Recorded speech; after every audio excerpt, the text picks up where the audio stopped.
सभी को मेरा नमस्कार। मैं सुमन शर्मा आप सबका स्वागत करती हूँ। जैसा कि आप सब जानते हैं, मेरा ये वीडियो बनाने का सिर्फ और सिर्फ एक ही उद्देश्य है। एक बार मैं इसका पेन इसमें दिखाई नहीं दे रहा है, मैं एक बार पेन के लिए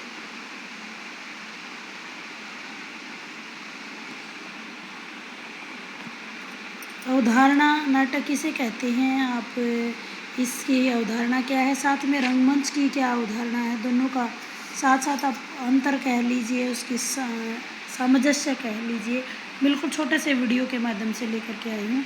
सबसे पहले ये मुख्य बिंदु हैं जिसके आधार पर हम इनको अलग अलग कर सकते हैं। अवधारणा या फिर अर्थ कह लीजिए। नाटक शब्द की उत्पत्ति संस्कृत के नट धातु से होती है, जिसका अर्थ होता है अभिनेता। नट का अर्थ होता है अभिनेता। कठपुतलियों को नचाने वाला सूत्रधार होता है, जो कठपुतलियों को के आगे धागों से को निर्देशित करता है। उसी प्रकार नाटक जो है एक साहित्यिक विधा है, जिसको सबसे पहले संस्कृत में नाट्य शास्त्र में भरतमुनि ने इसका प्रयोग किया था, जिसे पंचम वेद भी कहते हैं। नाटक रंगमंच के माध्यम से जीवन के यथार्थ को प्रस्तुत करने का एक माध्यम है। यह दृश्य श्रव्य एक माध्यम होता है। सशक्त और मार्मिक व सजीव जितना होगा उतना ही नाटक सफल हो जाएगा। ऐसे ही रंगमंच की बाद में बात करेंगे, पहले हम बात कर लेते हैं या साथ साथ ही देखते हैं इसकी अवधारणा। यह एक मंडप होता है या एक कार्यस्थल होता है जहाँ पर कोई भी नाटक होता है जिसका अभिनय किया जाता है। रंग का मंच यानी अभिनय करने का मंच। उत्पत्ति की बात करें तो जैसा मैं बता चुकी हूँ आपको, भरतमुनि के नाट्य शास्त्र में सबसे पहले इसको प्रयोग किया। और इसके आगे बढ़ने की बात हिंदी, यहाँ हम सिर्फ और नाटकों की बात नहीं कर रहे हैं, हम हिंदी नाटक और रंगमंच की अवधारणा की बात कर रहे हैं। भरतमुनि के नाट्य शास्त्र और भारतेंदु युग, उसके बाद प्रसाद युग और प्रसादोत्तर युग और समकालीन युग, इसकी बात हम अगले आने वाले वीडियो में करेंगे, जिसमें उद्भव और विकास की बात की गई है।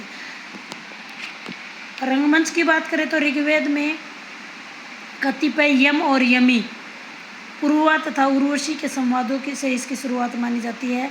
रंगमंच को हम हिंदी के अनुसार बांटने के अपने अनुसार करने की कोशिश करें तो रंगमंच स्वतंत्रता से पूर्व, स्वतंत्रता के पश्चात, जिसमें भी व्यावसायिक रंगमंच और अव्यावसायिक रंगमंच में इस प्रकार से हम इसको बांट सकते हैं। इसकी व्युत्पत्ति, इसका प्रारंभ कैसे हुआ। अब बात करते हैं हम स्वरूप की। सिर्फ एक ही पेज पे मैंने ये बताया है, लेकिन इसका सारांश आपको बता दिया है। इसके आधार पर आप 16 नंबर का क्वेश्चन अटेम्प्ट कर सकते हो। और 2 क्वेश्चन इसमें साथ साथ पैरेलल में चला रही हूँ मैं। साथ में नाटक क्या है, नाटक से आप क्या समझते हैं, उसकी अवधारणा या स्वरूप पर प्रकाश डालिए, या नाटक के तत्वों पर विस्तार से प्रकाश डालिए। तो दूसरी तरफ यही सेम प्रश्न है रंगमंच से। रंगमंच का अर्थ, अवधारणा, स्वरूप बताइए या फिर उसके तत्वों के बारे में। तो सारी चीज़ें छोटे से वीडियो के माध्यम से आपको बता रही हूँ। अब स्वरूप की बात कर लेते हैं।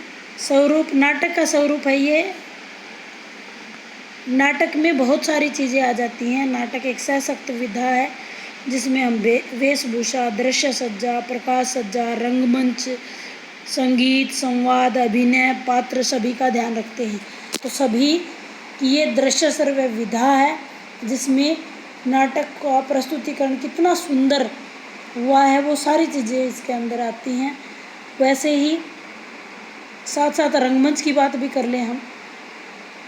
रंगमंच में उचित दृश्य श्रव्य, उसी नाटक में देखिए वो नाटक जो है रंगमंच के लिए रचा जाता है, या वैसे ही साहित्यिक विधा होती है, क्योंकि जितना अच्छा उसका मंचन होगा उतना ही सफल वो कहा जा सकेगा।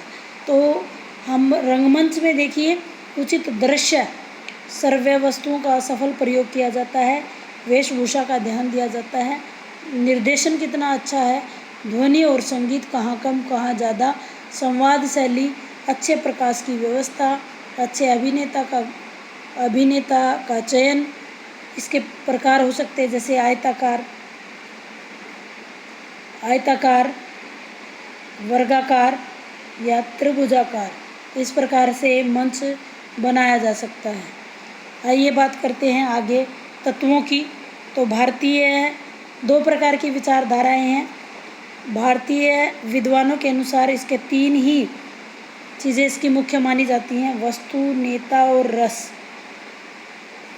वस्तु, नेता और रस। लेकिन पाश्चात्य जो आजकल सर्वमान्य है, तो ये वाले तत्व माने जाते हैं। कथानक जिसमें कहानी, उसका सार, उसकी विषय वस्तु। दूसरा है पात्र, उसमें मुख्य पात्र और गौण पात्र 2 तरह के आते हैं। अभिनय, अभिनय का गुण उसके अंदर होना चाहिए। संवाद, डायलॉग्स होने ज़रूरी हैं। परिवेश, किस वातावरण, कहानी किस समय की है, आज का वातावरण भी किस प्रकार से उसको प्रभावित हो रहा है। भाषा शैली और उद्देश्य, कोई भी रचना जो है उद्देश्यपूर्ण होती है, तो नाटक भी उद्देश्यपूर्ण होते हैं। उसी प्रकार हम उसके रंगमंच के तत्वों को देख लेते हैं, कौन कौन से, क्योंकि कंपैरिजन करने से चीज़ें जल्दी याद हो जाती हैं। अभिनय, इसके भी तत्व देख लीजिए।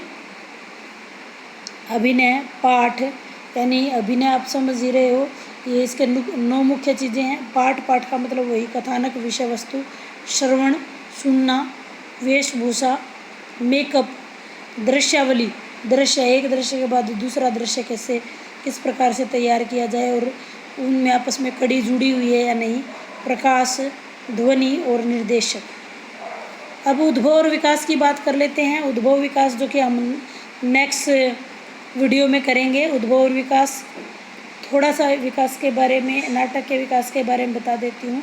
नाटक जो है नहुष नाटक 1857 में आया था, उससे भारतीय हिंदी नाटक की शुरुआत मानी जाती है। भारतेंदु युग में, ये भारतेंदु के पिता द्वारा लिखा गया नाटक था।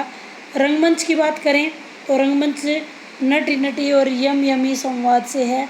इसकी विशेषताएं देख लेते हैं कि विशेषताएं क्या क्या होती है रंगमंच में।